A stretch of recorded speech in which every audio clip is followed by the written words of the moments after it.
Iran ಏನಿದೆ ಅಮೆರಿಕಾಗೆ ಒಂದು ಸಂಧಾನದ ಪ್ರಸ್ತಾಪವನ್ನು ಮುಂದಿಟ್ಟಿದೆ. ಇದೇ ಮೊದಲ ಬಾರಿಗೆ ಇರಾನ್ ಸಂಧಾನ ಪ್ರಸ್ತಾಪವನ್ನು ಮುಂದಿಟ್ಟಿರೋದು. ಈ ಹಿಂದೆ ಅಮೆರಿಕ ಮತ್ತು ಏನೊಂದು ಇಸ್ರೇಲ್ ದೇಶಗಳು ಸಂಧಾನಕ್ಕೆ ಇರಾನ್ನ ಒತ್ತಡ ಮಾಡ್ತಿದ್ದಾಗ ಕೂಡ ಯಾವುದೇ ರೀತಿಯಾದಂಥ ಸಂಧಾನ ಸೂತ್ರಗಳನ್ನು ಇರಾನ್ ಇಡ್ತಿರ್ಲಿಲ್ಲ. ಆದರೆ ಈಗ ಇದೇ ಮೊದಲ ಬಾರಿಗೆ 3 ಹಂತದ ಸಂಧಾನ ಸೂತ್ರವನ್ನು ಇರಾನ್ ಅಮೆರಿಕಾಗೆ ಪ್ರಸ್ತಾಪ ಮಾಡಿದೆ.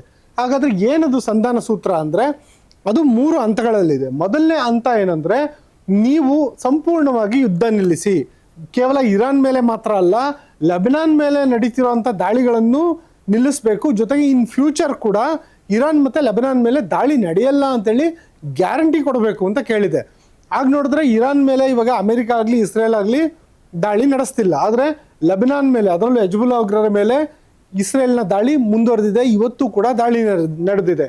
ಈ ದಾಳಿಯನ್ನು ಕೂಡಲೇ ನಿಲ್ಲಿಸಬೇಕು. ಜೊತೆಗೆ ಭವಿಷ್ಯದಲ್ಲಿ ಈ ರೀತಿ ದಾಳಿ ನಡೆಸಲ್ಲ ಅಂತ ಗ್ಯಾರಂಟಿ ಕೊಡಬೇಕು ಅಂತ ಹೇಳ್ಬಿಟ್ಟು ಇರಾನ್ ಮೊದಲನೇ ಷರತ್ತು, ಮೊದಲನೇ ಹಂತವಾಗಿ ಕೇಳ್ಕೊಂಡಿದೆ. ಒಂದು ವೇಳೆ ಈ ಒಂದು ಮೊದಲನೇ ಹಂತವನ್ನು ಏನಾದರೂ ಸಂಪೂರ್ಣವಾಗಿ ದಾಟುತ್ತದೆ ಅಂದರೆ ಈ ಲೆವೆಲ್ 1ನ ಅಮೆರಿಕ ಮತ್ತು ಇಸ್ರೇಲ್ ಪಾಸ್ ಆದರೆ, ಎರಡನೇ ಹಂತ ಏನಂದರೆ, ಈ ಮೊದಲನೇ ಹಂತ ಸಂಪೂರ್ಣವಾಗಿ ಜಾರಿಗೆ ಬಂದ ನಂತರ, ಅಂದರೆ ಇರಾನ್ಗೆ ತೃಪ್ತಿ ಆಗಬೇಕಂತೆ ಮೊದಲನೇ ಹಂತ, ಹೌದು ಇವರು ಯುದ್ಧ ನಿಲ್ಲಿಸಿದ್ದಾರೆ, ಇನ್ ಫ್ಯೂಚರಲ್ಲಿ ಯುದ್ಧ ನಡೆಸಲ್ಲ ಅಂತ ಗ್ಯಾರಂಟಿ ಕೊಡ್ತಿದ್ದಾರೆ ಅನ್ನೋದು ಸಾಬೀತಾದ ನಂತರ ಎರಡನೇದಾಗಿ ನಾವು ಅರ್ಮುಜ್ ತೆರೆಯೋದಕ್ಕೆ ಮಾತುಕತೆ ಮಾಡ್ತೀವಿ ಅಂತ. ಅಂದರೆ ಅರ್ಮುಜ್ ಜಲಸಂಧಿನ ತೆಗೆದು ಬಿಡ್ತೀವಿ ಅಲ್ಲ, ತೆಗೆಯೋದಕ್ಕೆ ಮಾತುಕತೆ ಮಾಡ್ತೀವಿ. ಏನು, ಅದರ ರಕ್ಷಣೆ ಹೆಂಗಿರಬೇಕು, ಅದರ ಅಡ್ಮಿನಿಸ್ಟ್ರೇಷನ್ ಹೆಂಗಿರಬೇಕು, ಅದರ ಟೋಲ್ ಸಂಗ್ರಹ ಹೆಂಗಿರಬೇಕು, ಆ ಎಲ್ಲದ್ರ ಬಗ್ಗೆ ಏನೊಂದು ನಿಯಮಾವಳಿ ಇದೆ ಅದನ್ನು ರೀರೂಟ್ ಮಾಡೋಕೆ ಹೊರಟಿದೆ ಇರಾನ್. ಅಂದರೆ ಅರ್ಮುಜ್ ಜಲಸಂಧಿ ಓಪನ್ ಮಾಡೋದು ಎರಡನೇ ಹಂತ, ಅಲ್ಲಿವರೆಗೂ ಇಲ್ಲ ಅಂತ. ಅಂದರೆ ಅಲ್ಲಿವರೆಗೂ ಭಾರತ ಸೇರಿದಂತೆ ಎಲ್ಲ ರಾಷ್ಟ್ರಗಳಿಗೂ ತೈಲ ಸಂಕಷ್ಟ ಇದ್ದಿದ್ದೆ, ಅಲ್ಲಿವರೆಗೂ ಓಪನ್ ಮಾಡಲ್ಲ. ಇನ್ನು 3ನೇ ಹಂತ ಏನಂದರೆ ಇದಿನ್ನೂ ಡಿಫ್ರೆಂಟ್. 2 ಹಂತಗಳು ಸಂಪೂರ್ಣವಾಗಿ ಜಾರಿಗೆ ಬರಬೇಕಂತೆ.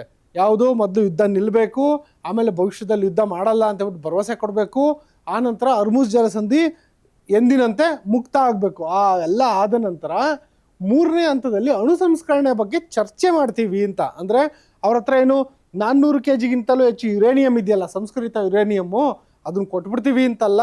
ಜೊತೆಗೆ ಇನ್ನು ಮುಂದಕ್ಕೆ ನಾವು ಯುರೇನಿಯಂ ಸಂಸ್ಕರಣೆ ಮಾಡೋದಿಲ್ಲ ಅಂತಲ್ಲ. ಜೊತೆಗೆ ತಾವು ಭವಿಷ್ಯದಲ್ಲಿ ಅಣುಬಾಂಬ್ ತಯಾರು ಮಾಡೋದಿಲ್ಲ ಅಂತನೂ ಅಲ್ಲ. ಬಟ್ ನಾವು ಅಣು ಸಂಸ್ಕರಣೆ ಬಗ್ಗೆ ಚರ್ಚೆ ಮಾಡ್ತೀವಿ.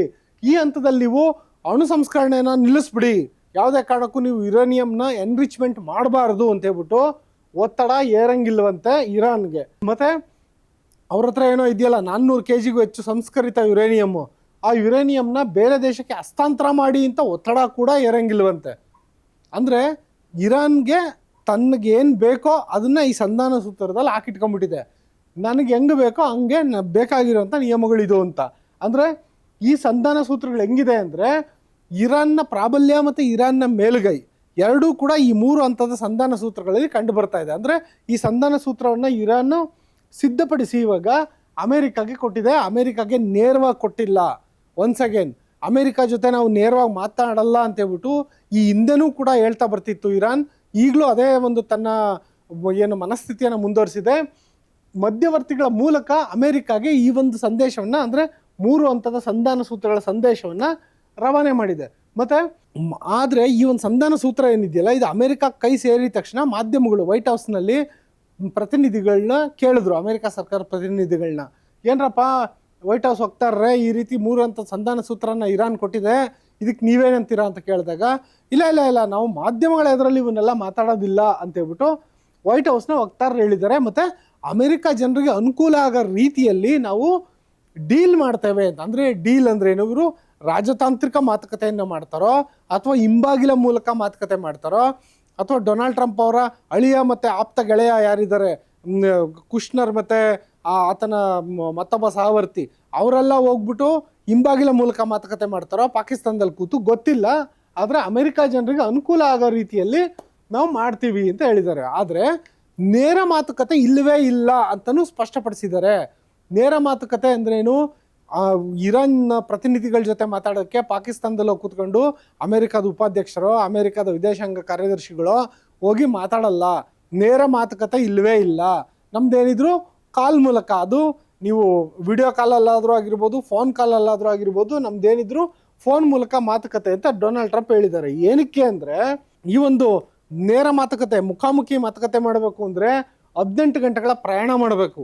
ಎಲ್ಲಿಗೆ? ಅಮೆರಿಕಾದಿಂದ ಪಾಕಿಸ್ತಾನಕ್ಕೆ ಅಥವಾ ಅಮೆರಿಕಾದಿಂದ ಕತಾರ್ಗೆ, ಎಲ್ಲಿಗೆ ಬೇಕಾದರೂ ಹೋಗ್ಬೇಕು ಅಂದ್ರೂ ಆ 15-16 ಗಂಟೆಗಳ ಪ್ರಯಾಣ ಮಾಡಿ ಅಲ್ಲೋಗಿ ಕೂತು ಅಲ್ಲಿ ಇರಾನ್ ಪ್ರತಿನಿಧಿಗಳು ಬರಲ್ಲ ಅಂದ್ಬಿಟ್ರೆ ಆ ಥರ ಒಂದು ಪಾಸಿಬಿಲಿಟಿ ಇದೆ. ಜೊತೆಗೆ ಆ ಸಂದರ್ಭದಲ್ಲಿ ಅಮೆರಿಕಾಗೆ ಮುಖಭಂಗ ಆಗುತ್ತೆ. ಹಂಗಾಗಿ ಈ ಒಂದು 18 ಗಂಟೆಗಳ ವಿಮಾನ ಪ್ರಯಾಣ ಮಾಡೋ ಅಂಥದ್ದು ಏನೂ ಇಲ್ಲ. ಏನಿದ್ರು ಫೋನ್ ಕಾಲ್ ಮೂಲಕ ಅಥವಾ ಕಾನ್ಫರೆನ್ಸ್ ಕಾಲ್ ಮೂಲಕ ನಾವು ಈ ಮಾತುಕತೆಯನ್ನು ಮುಗಿಸ್ಕೊಂತೀವಿ ಅಂತ ಹೇಳ್ತಿದ್ದಾರೆ. ಇವೆಲ್ಲ ಅಮೆರಿಕ ಮಾಡ್ತಿರೋದು. ಆದರೆ ಇರಾನ್ ಅದು ಮತ್ತೊಂದು ಹೊಸ ದಾಳವನ್ನು ಉರುಳಿಸ್ತಾ ಇದೆ. ಏನಂದರೆ, ನಿಮಗೆ ನಾವು ಪ್ರಸ್ತಾಪ ಇಟ್ಟಿದ್ದೀವಿ, 3 ಹಂತಗಳ ಸಂಧಾನ ಪ್ರಸ್ತಾಪ. ನೀವು ಫೋನ್ ಕಾಲಲ್ಲಾದರೂ ಮಾಡಿ, ಎದುರುಗಡೆ ನೇರ ಭೇಟಿನಾದರೂ ಮಾಡಿ, ಆದರೆ ಈ ಒಂದು ನಮ್ಮ ಸಂಧಾನ ಪ್ರಸ್ತಾಪಕ್ಕೆ ನೀವೇನು ಉತ್ತರ ಕೊಡ್ತೀರೋ ಕೊಡಿ ಅಂತ ಹೇಳ್ಬಿಟ್ಟು, ಜೊತೆನಲ್ಲೇ ಇನ್ನೊಂದೇನು ಮಾಡ್ತಿದ್ದಾರೆ ಅಂದರೆ, ಒಂದು ರೀತಿಯಾದಂಥ ದಂಡಯಾತ್ರೆ ಮಾಡ್ತಾ ಇದ್ದಾರೆ. ಇರಾನ್ನ ಒಂದು ಸರ್ಕಾರದ ಪ್ರತಿನಿಧಿಗಳು ಬೇರೆ ಬೇರೆ ದೇಶಗಳಿಗೆ ಭೇಟಿ ನೀಡ್ತಾ ಇದ್ದಾರೆ. ಆ ಮೂಲಕ ಒಂದು ರೀತಿ ವಿದೇಶಾಂಗ ಸಮರವನ್ನು ನಡೆಸ್ತಾ ಇದ್ದಾರೆ.